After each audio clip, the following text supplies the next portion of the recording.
Hello students, I am Dr. Shilpa Kegowda, Associate Professor, Department of ECE, SJBIT. So today I am going to explain some topics related to Module 1, that is Semiconductor Diode and its applications. So in this today we will start with the filters. So filters in the sense, it is a device which removes the AC component from the rectified output. That is pulsating DC which contains AC and DC components is called a filters. So capacitor can be used as a filtering element which converts the ripple output of the rectifier into a smooth DC output voltage. The discharging time will be equals to C into RL, where RL will be load resistance and C equals the capacitance value of a capacitor. So in this filter, first we will consider a half wave rectifier with the capacitor filter. So in half wave rectifier, during the positive half cycle of the AC input voltage, the diode is forward biased and it charges the capacitor to the peak value of a secondary transformer voltage. When the AC input voltage falls below Vm, the capacitor discharges through the load resistance. The discharging of the capacitor continues until the diode starts conducting again, and the process is repeated again and again. That is, ripple factor will be equals to 1 divided by 2 into square root of 3 FCRL, and also ripple factor peak to peak voltage ripple factor will be equals to IDC by FC, which will be equals to VDC by FCRL, where VDC will be equals to Vm divided by 1 plus 1 divided by 2 FCRL. So next we will consider here a full wave rectifier with the capacitor filter. So in this full wave rectifier, during the positive half cycle of the AC input voltage, the diode D1 conducts and it charges the capacitor to the peak value of a secondary transformer voltage. When the transformer secondary voltage falls below the Vm, the capacitor discharges through load resistor RL, and this continues until the diode D2 starts conducting again. That is, ripple factor will be equals to 1 divided by 4 square root of 3 FC into RL, where ripple voltage peak to peak will be equals to VDC by 2 FC RL, where VDC will be equals to Vm divided by 1 plus 1 divided by 4 FC RL. And the advantages of capacitor filter is that it is smaller in size, less weight, low cost, suitable for small load currents, that is up to 50 milliamps, used in transistor radio battery eliminators.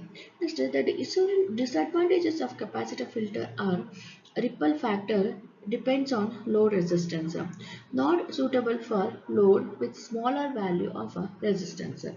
Next, we will consider here a full wave rectifier with a power supply. So here, like a half wave rectifiers, full wave rectifiers require a filter circuits in order to convert the output waveform to direct voltage. So the above figure here shows a full wave rectifier with a reservoir capacitor and a current limiting resistor. These components operate exactly as explained for the half wave rectifier circuit with a few important expectations. The capacitor smooth and full wave rectifier waveforms are also shown in the above figure here. Here, the angle theta 1 and theta 2 can be derived from the equations. Theta 1 will be equals to sine inverse of E naught minimum divided by E naught maximum. So, and theta 2 will be equals to 90 degree minus theta 1. And also time T2 can be calculated from the equation T2 will be equals to T2T by 360 degree. That is, it is seen that the capacitor discharge time T1 for the half-wave rectifier circuit is approximately equal to the waveform period time t, whereas For the full wave rectifier circuit, T1 approximately equals T by 2, that is more precisely T1 will be equals to capital T by 2 minus small t2.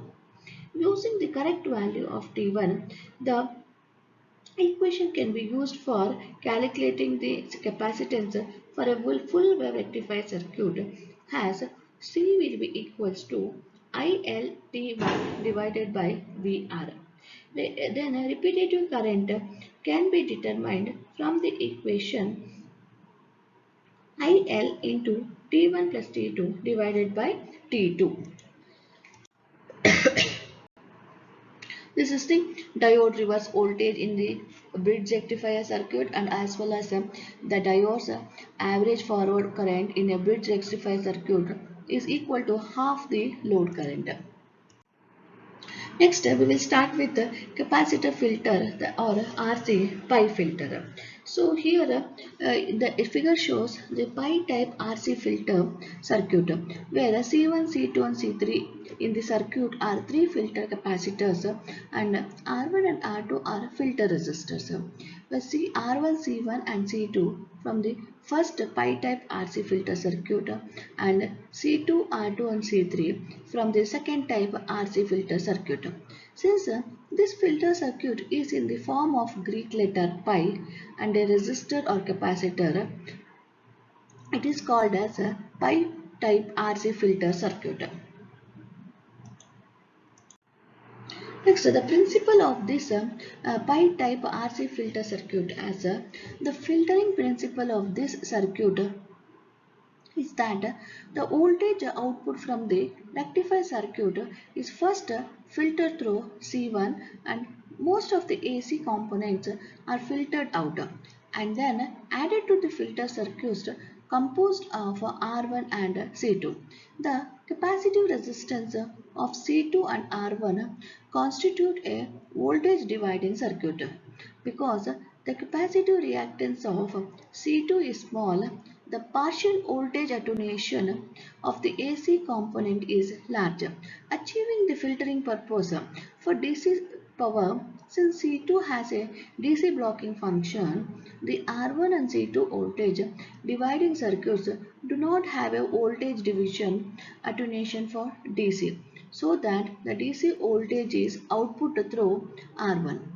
Next, we have C1 is the first selection of filter capacitor.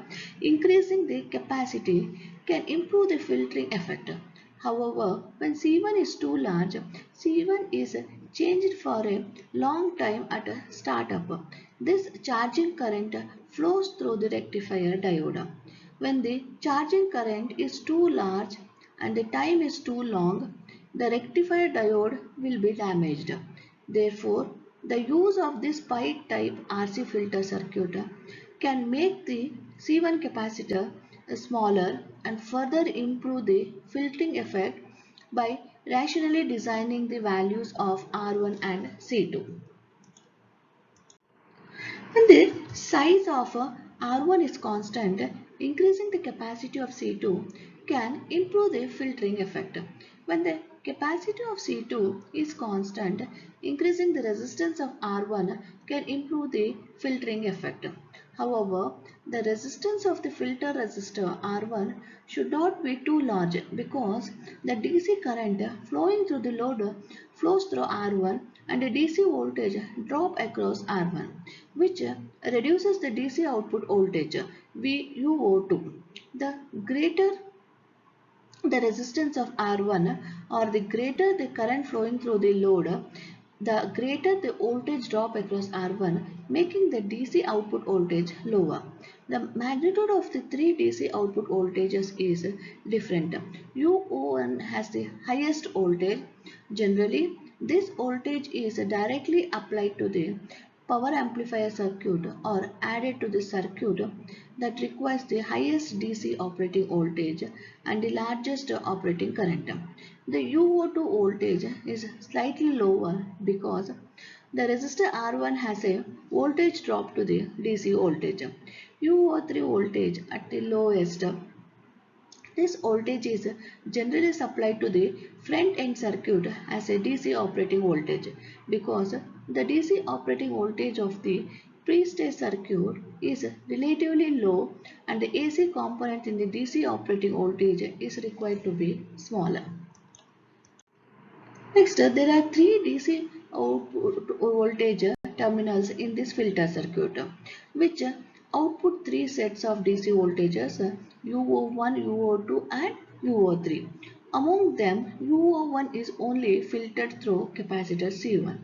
UO2 is filtered through C1, R1 and C2 circuits.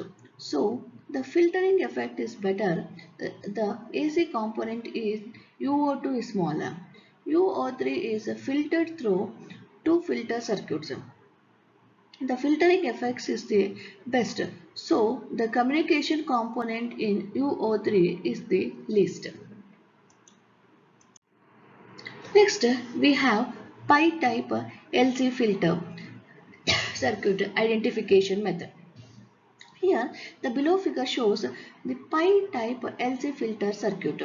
The pi type LC filter circuit is basically the same as the pi type RC filter circuit. This circuit only replaces the filter resistor with the filter inductor because the filter resistor has the same resistance to the direct current and the alternating current, and the filter inductor has a large resistance to the alternating current inductor and a small resistance to the direct current, so that the filter effect can be improved without lowering DC output voltage.